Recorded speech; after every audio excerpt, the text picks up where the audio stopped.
సువార్త 19:26 మనం ధ్యానించుకుందాం. యోహాను సువార్త 19:26 ఏముంటుందంటే, యేసు తన తల్లియు తాను ప్రేమించిన శిష్యుడును దగ్గర నిలుచుండుట చూసి, అమ్మా ఇదిగో నీ కుమారుడు అని తన తల్లితో చెప్పాను. చూడండి, యేసు ప్రభువారు శిలువ మీద వేలాడుచు 7 మాటలు మాట్లాడే మాటల్లో ఒక మాట తన తల్లితో చెప్తున్నాడు. ఇదిగో నీ కుమారుడు అన్నాడు. అలాగే ఒక శిష్యుని చూసి ఇదిగో నీ తల్లి అని ఒక శిష్యుడికి అప్పచెప్పాడు. ఆ శిష్యుడి పేరే యోహాను. మన ప్రశ్న ఏంటంటే, అక్కడ 12 మంది లేదా 11 మంది శిష్యులు ఉన్నారు. చాలామంది బంధువులు ఉన్నారు. అక్కడ యేసు ప్రభుని వెంబడించిన వాళ్ళు ఎంతోమంది ఉన్నారు. అక్కడ కొంతమంది అన్న ఉన్నారు, కొన్ని ముఖ్యమైన వాళ్ళు ఉన్నారు. మొత్తం అందరు లేకపోయినా కొంతమంది. నా ప్రశ్న ఏమనగా, యేసు ప్రభువారు తన తల్లిని మరి ఈ యోహానుకే ఎందుకు అప్పగించాడు? యోహాను ఆ శిష్యుడికే ఎందుకు అప్పగించాడు? మిగతా ఇంకో 10 మంది ఉన్నారు, నమ్మకంగానే ఉన్నారు. అప్పుడు ఇంకా ఉన్నారు, వాళ్ళకి లేకపోతే ఇంకా అక్కడ కొంతమంది స్త్రీలు కూడా ఉన్నారు. యేసు ప్రభుని వెంబడించిన వాళ్ళు, ఆస్తులు ఖర్చు పెట్టి యేసుని వెంబడించిన వాళ్ళు ఉన్నారు. మీరు కావాలంటే లూకా సువార్త 8 తెరవండి, అక్కడ చూసుకోండి. తర్వాత స్త్రీలు ఉన్నారు. కానీ వాళ్ళు ఎవరికి అప్పగించకుండా యోహానుకి ఎందుకు అప్పగించాడు? యోహాను ఎందుకని, ఆయనలో ఏం ప్రత్యేకత చూశాడు? యోహానులో ఆయనకే అప్పగించడానికి గల కారణాలు ఏమిదని మనం బైబిల్లో చూస్తే నాకు ఒక 5 ప్రత్యేక గుణాలు ఆయనలో కనబడ్డాయి. అవి ఏమనగా, లూకా సువార్త 5:11 చూస్తే, లూకా సువార్త 5 మొదటి నుండి కూడా మనం గమనిస్తే, అక్కడ మనం యేసు ప్రభువారు ముందుగా ఈ 3 అన్నదమ్ములు ఉంటారు. పేతురు, యోహాను, యాకోబు. పేతురు, యోహాను, యాకోబు. వీళ్ళ తండ్రి పేరు జెబెదయి. వీళ్ళ వృత్తి ఏంటంటే చేపలు పట్టుకునే వృత్తి. గలిలయ సముద్రంలో చేపలు పట్టుకుంటున్నారు వీళ్ళు. యేసు ప్రభువారు తన శిష్యులను చేసుకోవటానికి చూస్తున్నాడు. అప్పుడు తనకు శిష్యులు కావాలి. చూస్తా చూస్తా గలిలయ సముద్రం దగ్గరికి వెళ్తుంటే ఈ 3 అన్నదమ్ములు ఏం చేస్తున్నారంటే, వలలు పట్టుకుని వలలు శుభ్రం చేసుకుంటా కూర్చుంటారు. అక్కడ కూర్చున్నప్పుడు యేసు ప్రభువారు అంటాడు, మరి మీరు ఇక్కడ ఇలా కూర్చున్నారు, నాకు ఒక చిన్న దోణి, మీ దోణిలో కొంచెం నాకు చోటు ఇవ్వండి అంటాడు. అందుకు వెళ్ళాడు అసలు గలిలయ. ఎందుకని, యేసు ప్రభువారికి ఆయన బోధిస్తుంటే జనమంతా మీదకి వచ్చి పడుతున్నారు కనుక ప్రత్యేకంగా ఉండి వాకింగ్ చెప్పడానికి ప్లేస్ లేదు, స్టేజీలు లేదు. అందుకని గలిలయ సముద్రంకి వెళ్ళి దోణి మీద కూర్చొని దూరం వెళ్ళిపోతే ప్రజలందరూ వింటారు అని నాకు మరి అది పరిస్థితి. వాళ్ళు అంటారు, ఇప్పుడు వలలు ఇండి దోనిచ్చారు ఫస్ట్. అప్పటికి వాళ్ళు ఎలా ఉన్నారంటే, రాత్రంతా సముద్రంలో వేటకి వెళ్ళారు, ఒక్క చేప దొరకలేదు. చేప దొరకపోతే ఎలా ఉంటుందో తెలుసు. రాత్రంతా ప్రయాసపడ్డ వాళ్ళకి నైట్ అంతా తెల్లారి నీరసంగా కూర్చుని పాపం వలలు దులుపుకుంటున్నారు, కడుక్కుంటున్నారు. అలాంటి నీరసంలో యేసయ్య అన్నాడు, మీ దోణి వాడిని కొంచెం అన్నాడు. ఇచ్చారు. ఇచ్చిన తర్వాత అందరికి వాక్యం ప్రకటించాడు యేసయ్య, స్వస్థత చేసాడు అందరికీ. ఇప్పుడు మీ దోణిని కొంచెం లోపలికి తీసుకెళ్ళి వలలు వేయండి అన్నాడు. వలలు వేయమన్నప్పుడు, అయ్యా రాత్రంతా మాకేం దొరకలేదు, వద్దులేయ్యా. అది కూడా పగలో ఒక చేప కూడా మాకు ఇక్కడ దొరికింది, నైటే దొరకలేదు అన్నట్టుగా అన్నారు. కానీ మీరు వేయండి అని యేసయ్య చెప్పినమాట. అయినను నీ మాట చొప్పున మేము వల వేస్తాం, రాత్రంతా మేము ఎంత వెతికినా మాకు దొరకలేదు, మీ మాట చొప్పున వేస్తాం. ఎందుకంటే అప్పటికే యేసయ్య మాటలు విన్నారు, యేసయ్య చేసిన కార్యాలు చూశారు. సర్లే, ఆ ప్రభు ఇంత గొప్పగా ప్రవక్తలాగా ఉన్నాడు, ఆయన మాట విందాం అని వేశారు. దొరికినాయి, దోణులు నిండిపోయినాయి. ప్రక్కనున్న దోణి కూడా పిలిచి నింపేశారు. ఇంత అద్భుతం జరిగింది.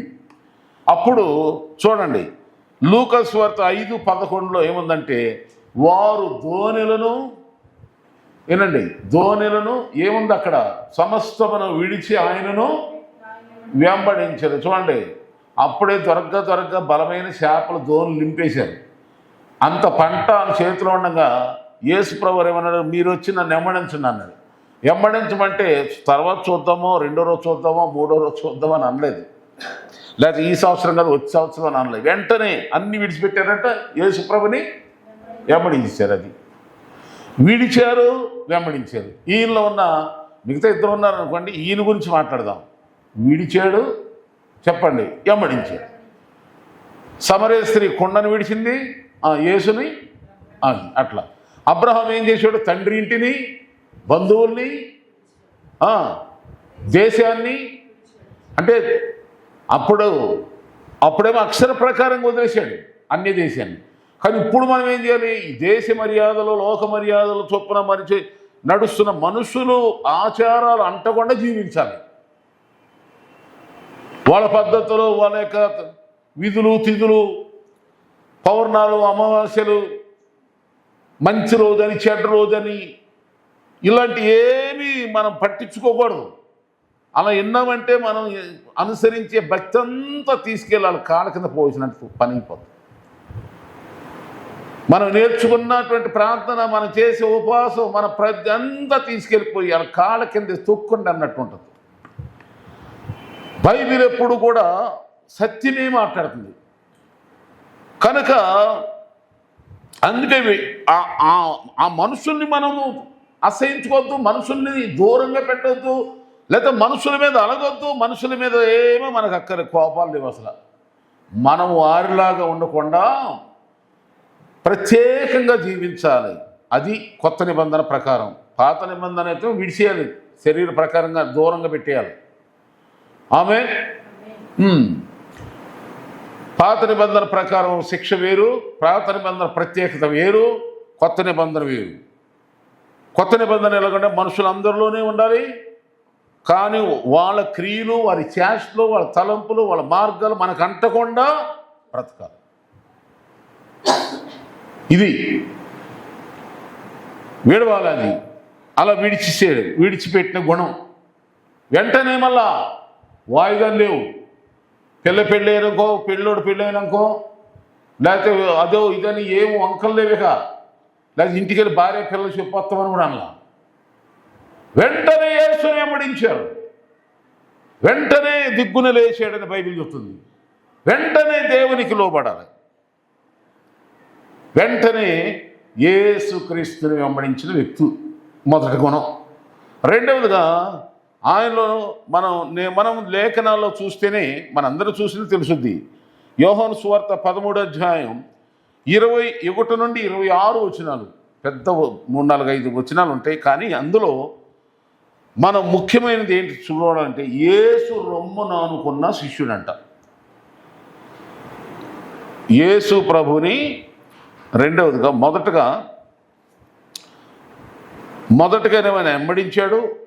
నేను చెప్పిన ఈ వచనంలోనే మరలా చెప్తున్నా, యోహాను సువార్త 13:21 నుండి 26 వరకు మనం చూస్తే యోహానులో ఉన్న రెండో గుణం ఏంటంటే, యేసు ప్రభు చేత ప్రేమించబడ్డాడు.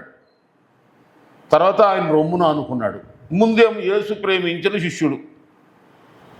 యేసు అందరిని ప్రేమించాడా, ఆయన ఒక్కనే ప్రేమించాడా? అందరినీ ప్రేమించాడు. కానీ యేసు ఇంకా ప్రత్యేకంగా ప్రేమించబడ్డాడు. చాలామంది దేవుని నమ్ముకుంటారు, కానీ దేవుని ప్రేమ, దేవుడు ముద్దు పెట్టుకుని, దేవుడు మెచ్చుకుని, దేవుడు ఇష్టపడి, దేవుడు హత్తుకొని, దేవుడు ఎత్తుకొని, దేవుడు హెచ్చించి ఆశ్రయించే విధంగా బ్రతకడం. ఇశ్రాయేలీయులు ఐగుప్తు దేశంలో నుండి దేవుడు ఎర్ర సముద్రం దాటించి 10 తెగుళ్ళు వచ్చినా కానీ వాళ్ళకొక్క తెగులు కూడా అంటనివ్వకుండా సముద్రం దాటించేసి అరణ్యం గుండా వాళ్ళకి కష్టపడి పని చేయనివ్వకుండా మన్నాను కురిపించి, పూరేళ్ళు ఇప్పించి, తిన్నంత ఇప్పించి, తాగినంత అన్నీ చూసుకున్నాడు. ఏ జబ్బు తెగులు అంటనివ్వకుండా, కాళ్ళు మాడకుండా, చెప్పులు తెక్కకుండా, ఇంత బంగారంగా ప్రేమిస్తే, కాపాడితే, పోషిస్తే మోషే ప్రవక్త అరణ్యంలోని సీనాయి కొండెక్కి దేవుడు రమ్మంటాడు, రా నా దగ్గర నాతో కొంచెం కాలం గడుపు, 40 రోజులు పగలు రాత్రులు. అప్పుడు వెంటనే ప్రవక్త కనబడిపోయేసరికి వీళ్ళు ఎంత దుర్మార్గులంటే మారిపోయి అంటాడు, మోషే ఏమైనో మాకు తెలియదు, మోషే ఏమైనో కనుక మన ముందు లోకములున్న అందరి వల్ల మనకు కూడా ఒక దేవుడు ఉండాలి. ఆ దేవుడు నువ్వు చేయిపోయేవని ఎంత తీరుతావని అహరోను మోషే అన్నని బెదిరేశారు. అప్పుడు ఆయన భయాన్ని తట్టుకోలేక వీళ్ళు ఏదని చేస్తారు, వీళ్ళు దుర్మార్గులు బాబు అని, సర్లే మీ చేతుల్లో ఉన్న మీ దగ్గర ఉన్న బంగారం తీసుకురండి అని బంగారాన్ని దూడ చేసి వరకు ఊరుకోలా, దూడం చేసి ఊరుకున్నారా డ్యాన్సులు చిందులు. అప్పుడు దేవుడు అక్కడ మోషే దేవునితో గడుపుతున్నాడు, దేవుడు అని అడుగుదో కిందేదో జరుగుతుంది, నువ్వు వెళ్ళు. వచ్చేవరకు మోషే చూసేవరకు విపరీతమైన డ్యాన్సు దేవత, అది కూడా దూడ. తట్టుకోలేక మోషే తన చేతులున్న 10 ఆజ్ఞలు గల పలక పగలగొట్టేశాడు. ఒక్కోసారి దైవజనులు అలాంటి ప్రజలను చూడగానే దేవుని మీద కోపపడతారు. దేవుడిచ్చినటువంటి గ్రంథాన్ని పగలగొట్టకూడదు, చింపకూడదు, దేవుడిని దూషించకూడదు దైవ సేవకులు ఎవరు కూడా. అలాగే దేవుని బిడ్డల విశ్వాసం మనం కూడా ఎవరైనా సరే మన మాట వినకుండా లేకపోతే దేవునికి భయపడకుండా దుర్మార్గ పనులు, దుష్ట పనులు, పోకిరి పనులు, పాడు పనులు చేశారనుకోండి, మనం దేవుడు అనేవాడు ఉంటే ఎందుకు లేకపోతే లేనిపోని కోపం తెచ్చుకొని దేవుడు పవిత్రంగా మన చేతికి ఇచ్చిన ఆ 10 ఆజ్ఞల పలకను పగలగొట్టకూడదు. కనుక మనలో దేవుడు ఇచ్చిన వాక్యాన్ని భద్రంగా ఉంచుకోవాలి, కానీ వాక్యం దాటి వెళ్ళకూడదు. తట్టుకోలేకపోయాం, భరించలేకపోయాం. అవును, అలాంటి పరిస్థితులు దయ్యం తీసుకొస్తుంది మనకి, మన హృదయంలో ఉన్న ప్రార్థన జీవితం పాడు చేయటానికి. అప్పటి వరకు 40 పగలు రాత్రులు దేవునితో గడిపాడు. ఆ గడిపిందంతా ఒక జస్ట్ వాళ్ళని చూసి, అలాగే వీళ్ళ కోపాలు, వాళ్ళ చెడ్డ ప్రవర్తన, వాళ్ళ చేసేటువంటి భయంకరమైన పాపిష్టి పనులు చూసి దేవుడితో మనం గడిపినటువంటి అమూల్యమైన ఆ సమయం, ఆ సంతోషం, దేవుడితో గడిపిన ఆ పవిత్రమైన ఆ ప్రత్యేకతను పోగొట్టుకోవద్దు. దేవుడు మన చేతికి ఇచ్చినటువంటి అధికారాన్ని, దేవుడి మన చేతికి ఇచ్చిన ఆశీర్వాదాన్ని పోగొట్టుకోవద్దు. ఎవరు పాపం చేతితో వాళ్ళే చేస్తారు, పోనీ మనకెందుకు, వాళ్ళ తర్వాత చచ్చారు. దేవుడు శాపం వచ్చింది, 33 చదువుకుని నిర్గమకాండంలో ఉంటుంది. శపిస్తాడు దేవుడు, 3 లక్షల పైగానే చచ్చిపోతారు. దేవుడు వదిలిపెట్టలా. సో కనుక ఇక్కడ మనం గమనించండి, ఈయన యేసు ప్రభు చేత, యోహాను ఎవరండి, యేసు ప్రభు చేత మాట్లాడట్ల, ప్రత్యేకంగా ప్రేమించబడిన వ్యక్తి. కనుక మన జీవితాల్లో అంత ప్రేమను పొందుకున్న ఆ ఇశ్రాయేలీయులు చివరికి ఏమైపోయారండి, విగ్రహారాధకులు అయిపోయారు. దేవుని చేత ఎంతో ప్రేమించబడ్డ వాళ్ళే. దేవుడు అనేక గొప్ప కార్యాలు వాళ్ళ జీవితాలు చేశారు, కృతజ్ఞత లేదు కదా. ప్రపంచంలో దేవుడు అందరినీ ప్రేమిస్తున్నాడు. బైబిల్ ఉందా లేదా? యోహాను సువార్త 3:16 ఉంది, దేవుడు లోకమును ఎంతో ప్రేమిస్తున్నాడు. కానీ తెలుసుకుంటున్నారా? తెలుసుకోవట్లే. అది చీకటని తెలుసు, అది జీవం లేదని తెలుసు, అవి దాని ద్వారా ఏ ప్రయోజనం ఉండదని కూడా తెలుసు. ఇండైరెక్ట్గా ఎంతోమంది పంతులు చెప్తున్నారు, పూజలు చెప్తున్నారు, లోకములో శాస్త్రవేత్తలు చెప్తున్నారు, ఎంతోమంది చెప్తున్నారు పండితులు. కొంతమంది డైరెక్ట్గా చెప్తున్నారు, కొంతమంది ఇండైరెక్ట్ చెప్తున్నారు. అసలు మనం మనస్సు నుండి బుర్రండ ప్రతి ఒక్కడు ఆలోచించాలి, ఎవరో చెప్పక్కర్లా. అసలు మనం సేవించేది దేవుడా కాదా? ఆమేన్. మనిషికి అన్నం పెట్టాడు దేవుడు, గడ్డి తినమనలా.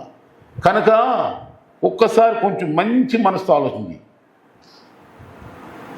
కనుక అలా ఆలోచిస్తే మనం దేవుణ్ణి తెలుసుకుంటాం, దేవునికి రుణపడి ఉంటాం, ఆ దేవుడు ఎవరు ఎరిగి ఆయనకు లోబడిపోతాము. ఆయన శిష్యులుగా జీవిస్తూ ఆయన ప్రేమను పొందుకుంటాం. కానీ తెలుసుకోవట్లా. పబ్బం గడిచిపోతుంది, రోజులు గడిచిపోతున్నాయి, తినటానికి ఉంది, ఉండటానికి ఉందని నడిచిపోతున్నాయి రోజులు. తర్వాత ఏం జరుగుతుందో చూద్దాం అన్నటువంటి తర్వాత తర్వాత ఏం చేస్తాం, మొత్తుకున్నాం, మొదలుపెట్టు. ఆ తర్వాత ఏమి ఉండదు. ఈ భూమి మీద ఉన్నప్పుడే ఏదైనా తెలుసుకోవాలి. యేసయ్య చేత ప్రేమించబడు. కొంతమంది మనుషుల ప్రేమకు ముగ్ధులైపోతారు. మనుషులందరూ మనం ప్రేమించాలి, వాళ్ళు ప్రేమించేలాగా మనం ప్రేమతోనే ఉందాం. కానీ వీళ్ళందరి ప్రేమ కంటే ఎవరి ప్రేమ గొప్పది? మనకి దేవుడు ప్రేమ. ఈ శిష్యులందరిలో యేసు ప్రభువారు యోహాను గురించే రాయబడింది ఈ మాట. యేసు ప్రేమించిన శిష్యుడు, యేసు ప్రేమించిన వాడు. యేసు అందరిని ప్రేమించాడు. యేసయ్య అందరిని ప్రేమించాడు. ఆది నుండి చెప్పుకుంటూ వస్తున్నాం కదా మనం. ఇశ్రాయేలులందరిని ప్రేమించాడు. నేడు కూడా యేసు ప్రభుని ఎరగని వాళ్ళు, లోకంలో ఉన్నవాళ్ళు, వాళ్ళు ఎవరన్నా ఉన్నాయి, అందరినీ ఆయన ప్రేమిస్తున్నాడు. మనందరినీ ప్రేమిస్తున్నాడు. సంఘంలో ఉన్న వాళ్ళందరినీ ప్రేమిస్తున్నాడు దేవుడు. కానీ ప్రత్యేకంగా ప్రేమించబడినవాడంట. ఎంత మంచి మాట అండి ఇది. యేసు ప్రేమించిన వాడంటండి. ఎంత ఆ మాట సంపాదించుకోవటానికి ఎంత మంచి గుణం ఉండాలి యోహానులో. దేవుని స్తోత్ర.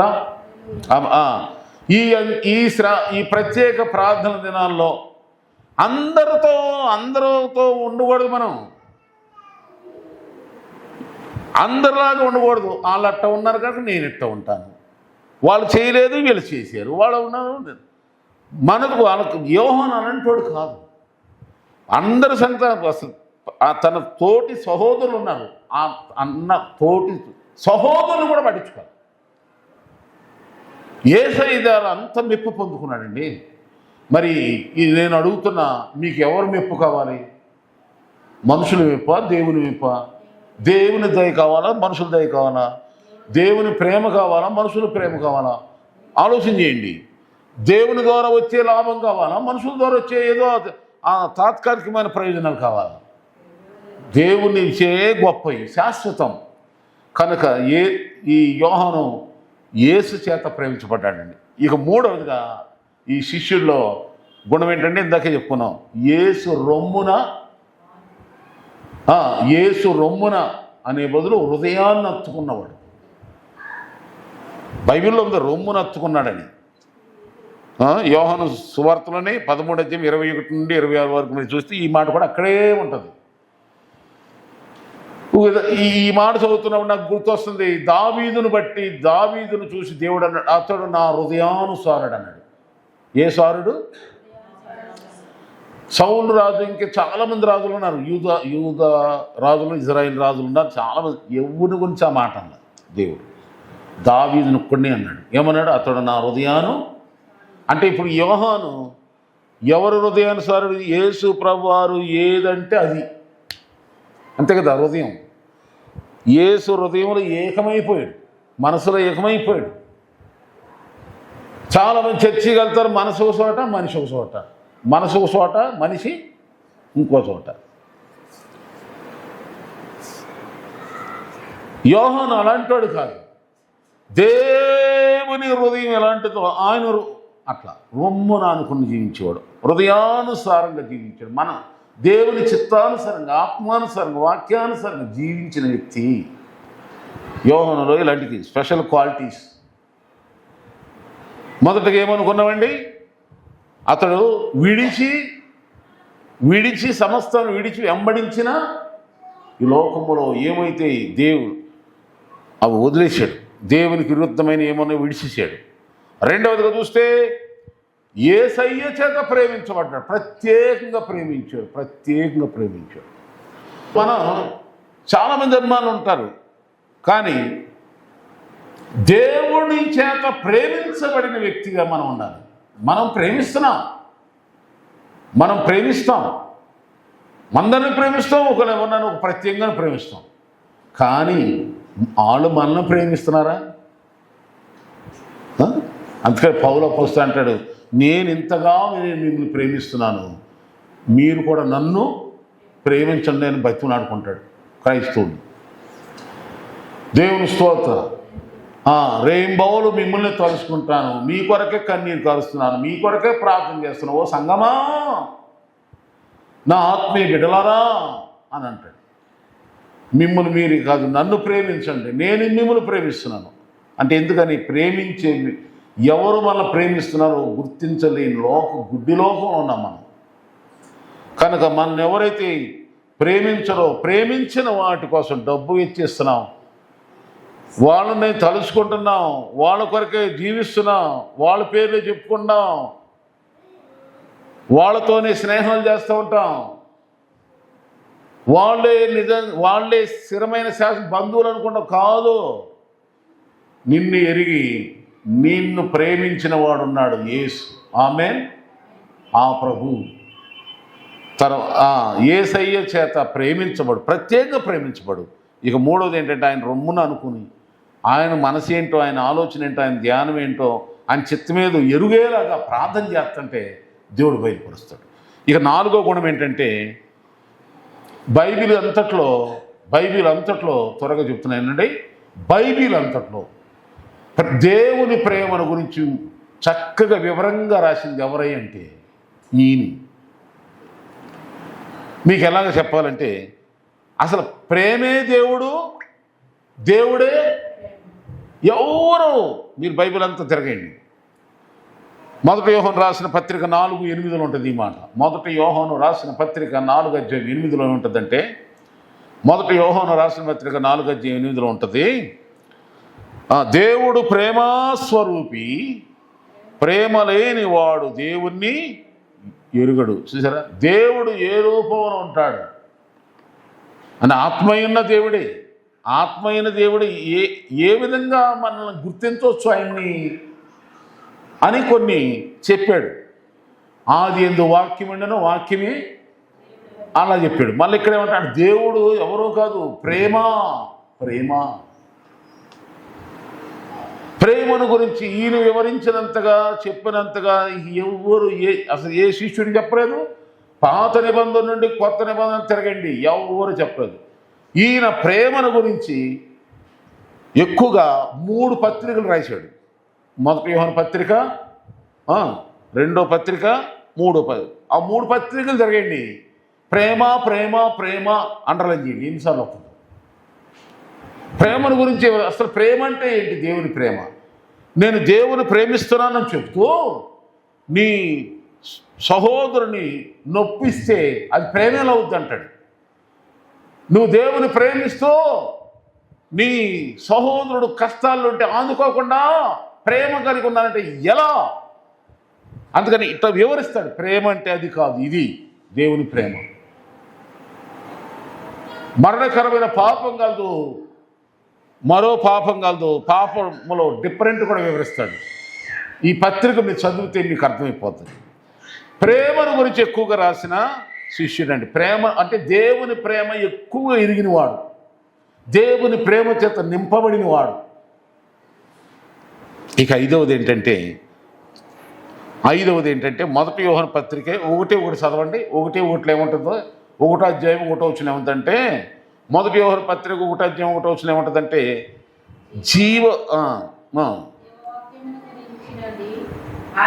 ఆది నుండి మేము ఏది విండెనో, మేము ఏది విన్నామో, కన్నులార ఏది చూసామో, ఏది నిదానించి కనుగొంటిమో, మా చేతులు దేనిని తాకి చూచెనో అది మీకు. అంటే ఏది చూశాడో, ఏది విన్నాడో, ఏది ఎరిగాడో భయం లేకుండా ధైర్యంగా ఏం చేశాడు అందరికీ. అది ఇంకోటి చెప్పనా, ప్రేమలో ఉన్న వాళ్ళంట భయం అంటే, దేవుని ప్రేమ ఎరిగిన వాళ్ళంట భయపడరంట. అది కూడా ఇందాక నేను మీకు చెప్పిన రిఫరెన్సు అందులో ఉంది, 18వ వచనంలో ఉంటుంది. 1 యోహాను పత్రికలో 4:18 ఉంటుంది. పరిపూర్ణ ప్రేమ అంట భయాన్ని వెలగొడుతుందంట. ఆమేన్.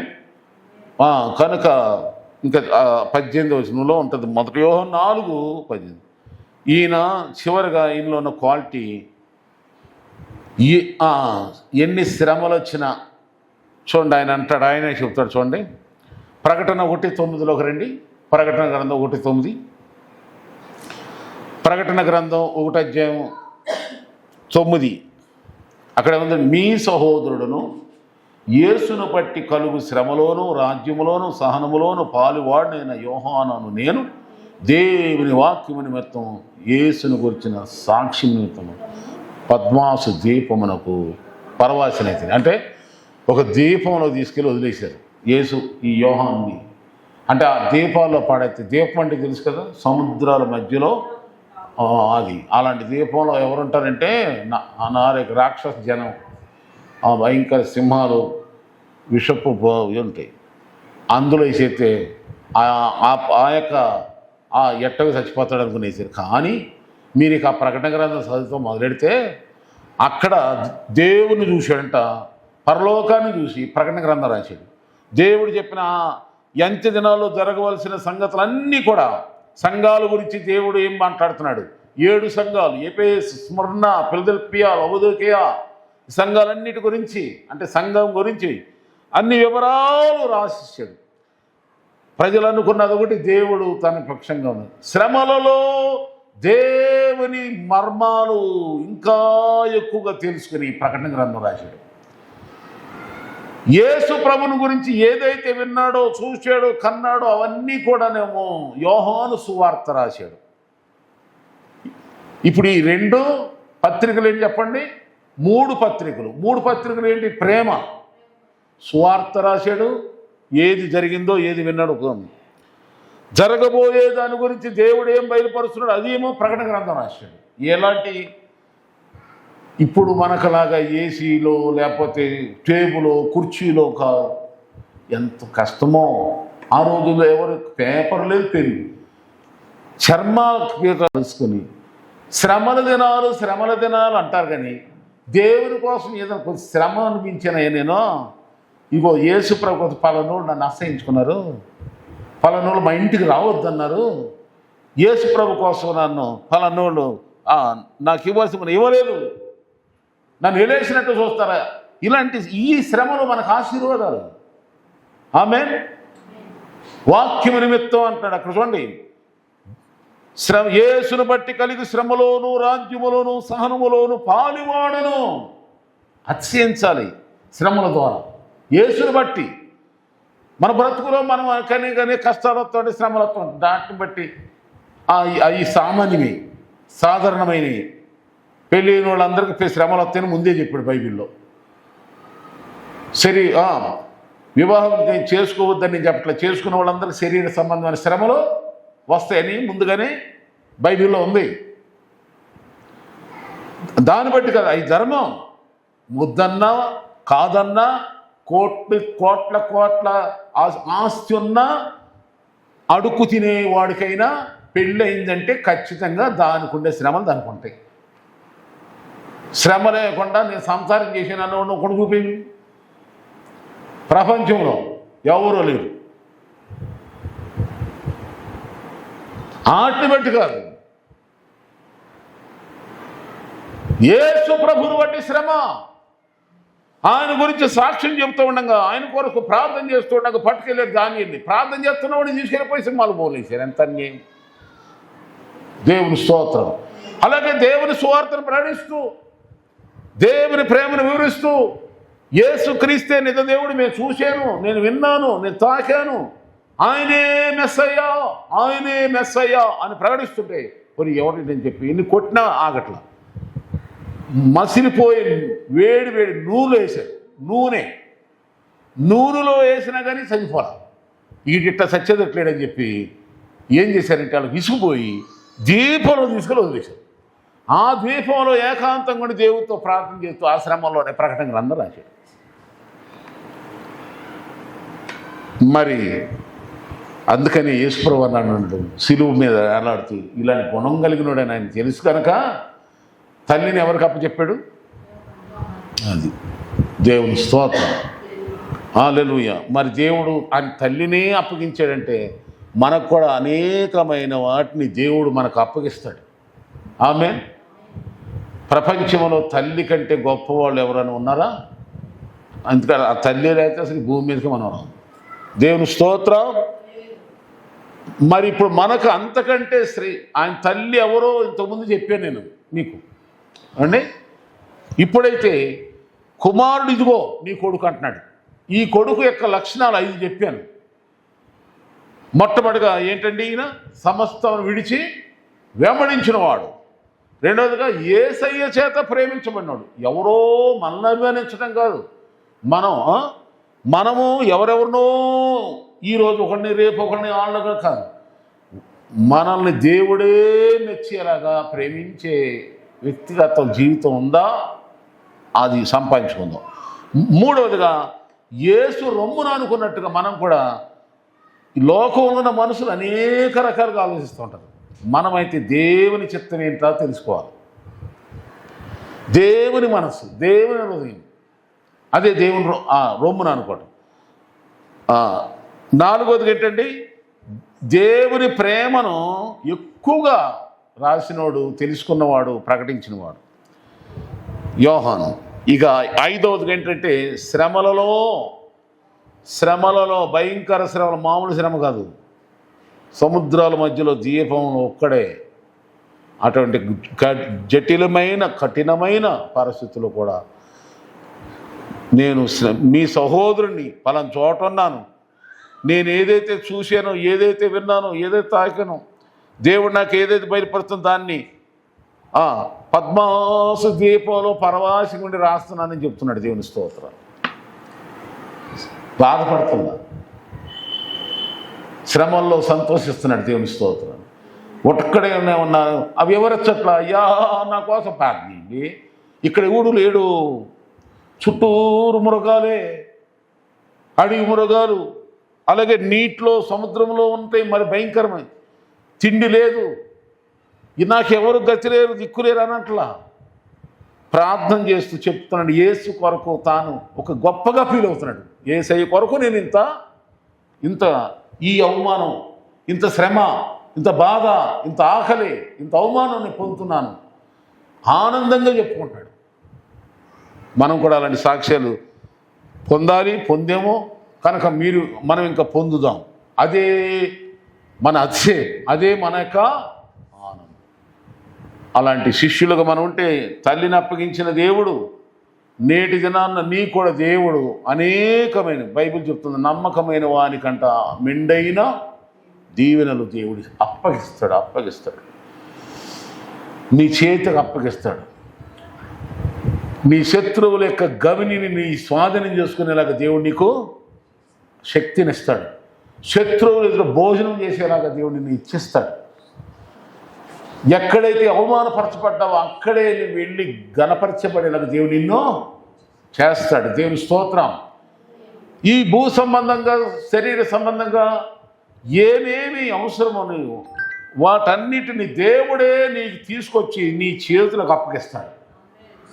డబ్బుగా లేదని కానీ, ఆస్తులు లేవని, స్థిరాస్తులు లేవు, చరాస్తులు లేవు, ఎవరో లేరు బాధపడమాక, అందరినీ దేవుడే అన్నిటినీ అంతటా దేవుడి నీ స్వాధీనంలో నీ చేతిలో పెడతాడు. అలా చేయాలంటే యోహానులో ఉన్న ఈ 5 గుణగణాలు ప్రాక్టీస్ చేద్దాం. దేవుడి మాటలు దీవించుగాక.